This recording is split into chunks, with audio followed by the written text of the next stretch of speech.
Hello everyone. Today's lecture will be about a logical circuit. So, what's logical circuit? A logical circuit is some kind of a circuit that has one or more logical elements. Okay, so logical elements will be from different kind. I will explain to you how many types of logical elements. Now, let's assume that this is a chip. 1, 2, 3, 4, 5, 6, 7. 1, 2, 3, 4, 5, 6, 7. Okay? You have seen, of course, chips of different types. Looks like this in 3D. Okay?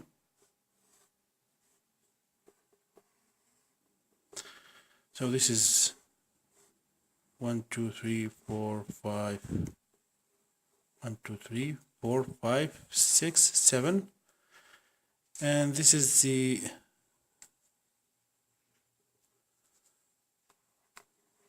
mark over there, just for us to know that the IC where to begin. Okay? For example, here, the first is, for example, if the mark is here, 1, 2, 3, 4, 5, 6, 7, 8, 9, 10, 11, 12, 13, and 14. The seventh output will be for ground. Okay. I'm so sorry. So this will be here, starting from here, 8, 10, 9, 10, 11, 12, 13, and 14. Okay. So 14th output will be plus, of course, from 5 volts. Okay. The elements will be right here of different types. For example, if I will explain each element how it works. Okay. You have here, for example, 1, 2, 3, 4 elements. Okay. So each chip, each IC will come up with 4 elements. That's the basic one. Okay.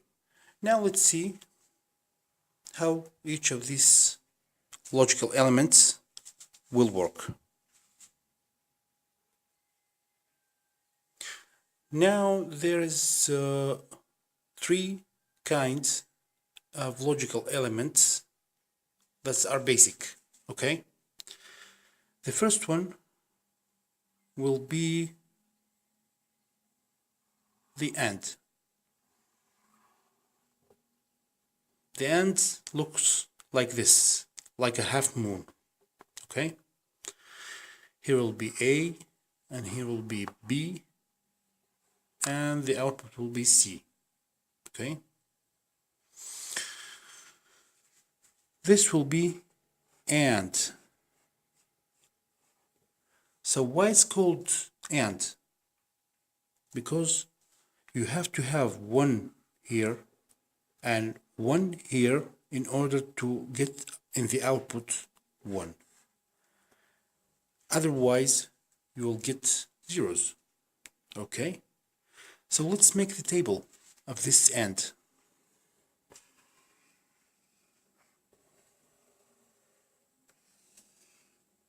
Okay. That's the table. You have here A, you have here B, and you have here C, which is the output.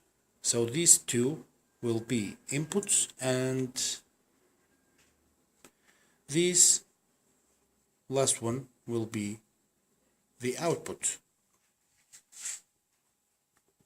Okay, now as we said, this is an AND. That's mean A and B have to be 1 in order to get output as 1. So if we have zeros and 0, the output will be 0, of course. If we have 1 and 0, okay, it will be, of course, a 0. If we have 0 and 1, the output will be 0. And the last thing, if we have a 1 and 1 over here, you will get 1 at the output. As we said, you have to have 1 and 1 at the output, at the input, in order to get at the output 1. So let's draw the equivalent circuit for this one as a lamp. The equivalent of this circuit will be like you have a bulb over here, okay, and you have 2 switches,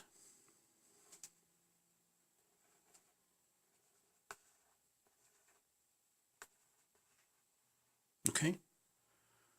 The switches both will be open, for example.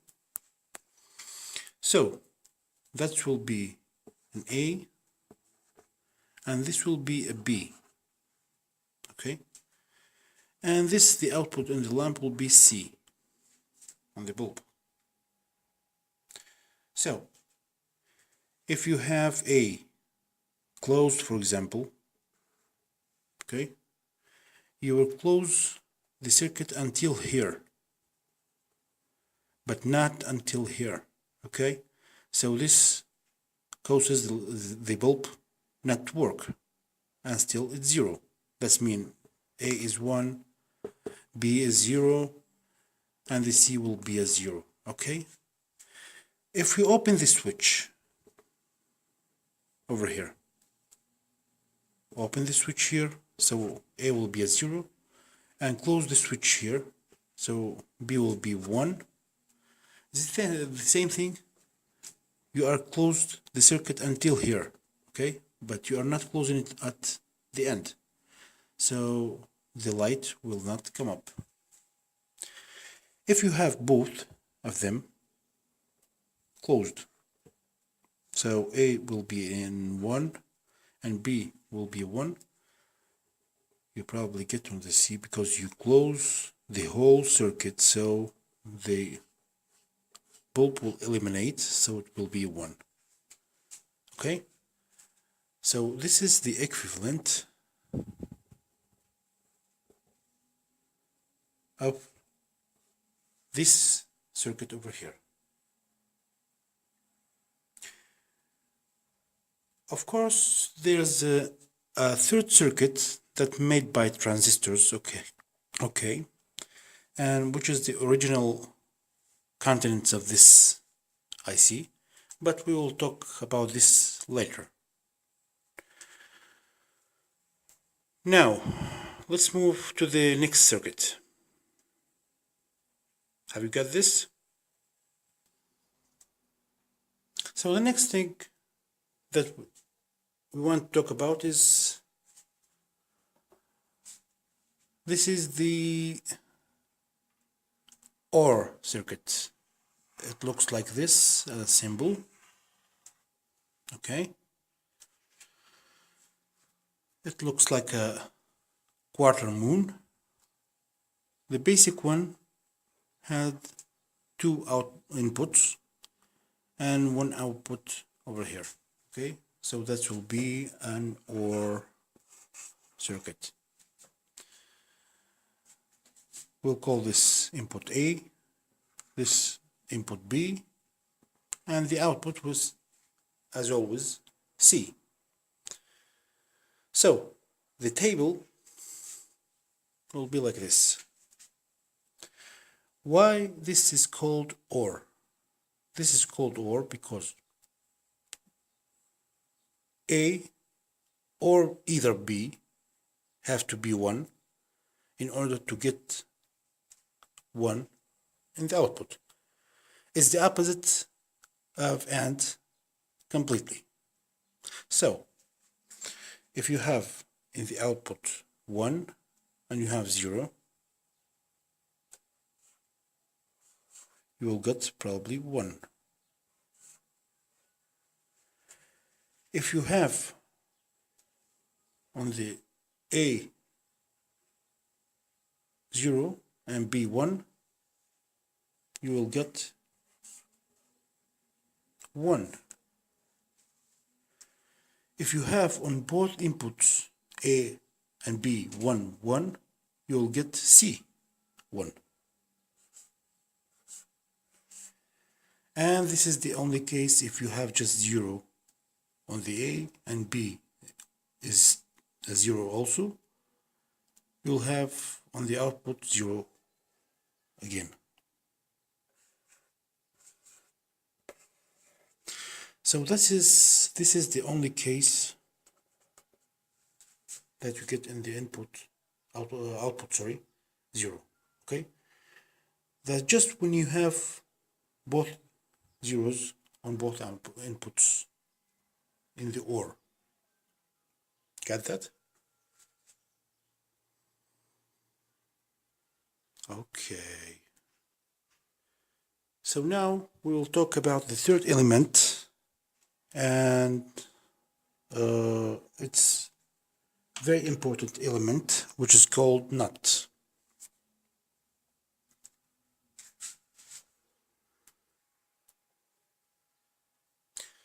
So the third element will be an OR. Now, I'm sorry, the third element will be a NOT, or in negation. It looks like this, like a diode, okay?